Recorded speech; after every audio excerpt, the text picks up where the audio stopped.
మత్తయి సువార్త 6వ అధ్యాయం వచనం నుండి మనుషులు కనబడని వారి ఎదుట నీతి కార్యం చేయకుండా జాగ్రత్త పడని ఎడల పరలోకమందు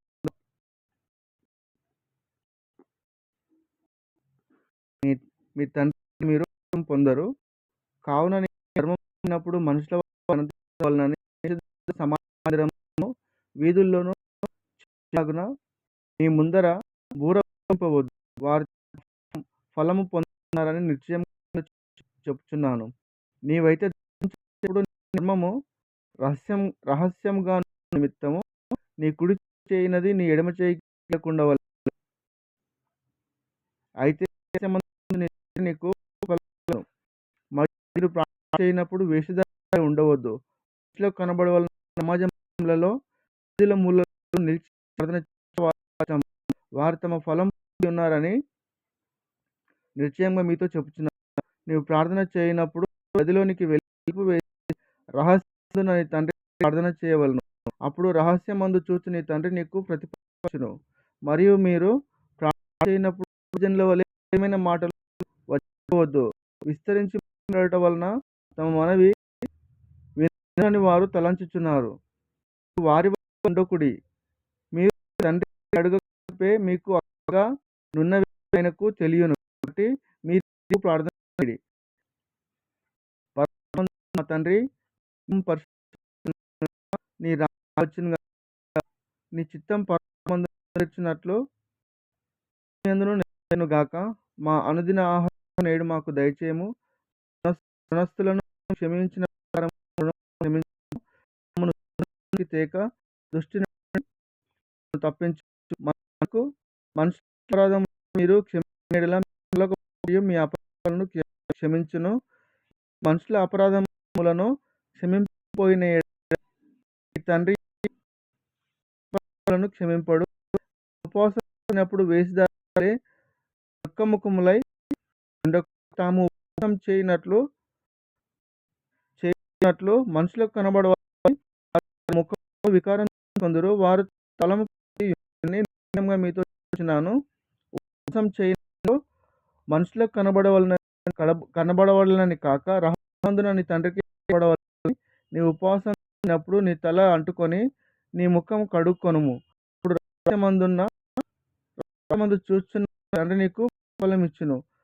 భూమి మీద మీ కొరకు ధనము కూడవద్దు. అక్కడ చిమ్మెట పుయు తినివేయును, దొంగలు కన్నం వేసి దొంగిలించు. పరలోకమందు కొరకు ధనము కూడకొనుడి. అక్కడ చిమ్మెట అయినను పుయైనను దాన్ని తినివేయదు, దొంగలు కన్నం వేసి దొంగిల్లరు. నీ ధనము ఎక్కడ నుండునో అక్కడనే నీ హృదయం ఉండును. దేవునకు కన్యకగా నీవు తేటగా ఉండిన యెడల నీ దేహమంతయు వెలుగుమయమై ఉండును. నీ కన్ను చెడినదైతే నీ దేహమంతయు చీకటిమయమై ఉండును. నీలోనున్న వెలుగు చీకటి అయి ఉండిన యెడల ఆ చీకటి గొప్పది.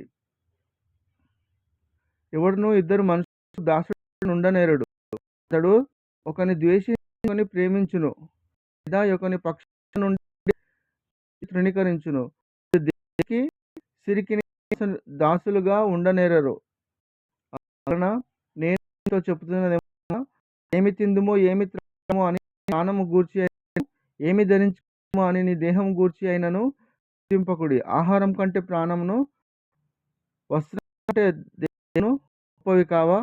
ఆకాశ పక్షులను చూడు, అవి విత్తవు, కోయవు, గూళ్ళలో కూర్చుకొనవు, అయినను మీ పరలోక తండ్రి వాటిని పోషించుచున్నాడు. మీరు వాటికంటే బహు శ్రేష్ఠులు కారా?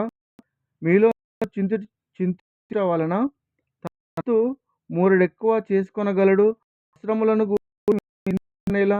అడవి పువ్వులు ఎలాగు నెదుగుచున్నవో ఆలోచించుడి. అవి కష్టపడవు, ఒడవవు. అయినను తమ సమస్త వైభవంతో కూడిన సొలొమోను సహితము వీటిలో ఒక్కదాని వలెనైనను అలంకరింపబడలేదు.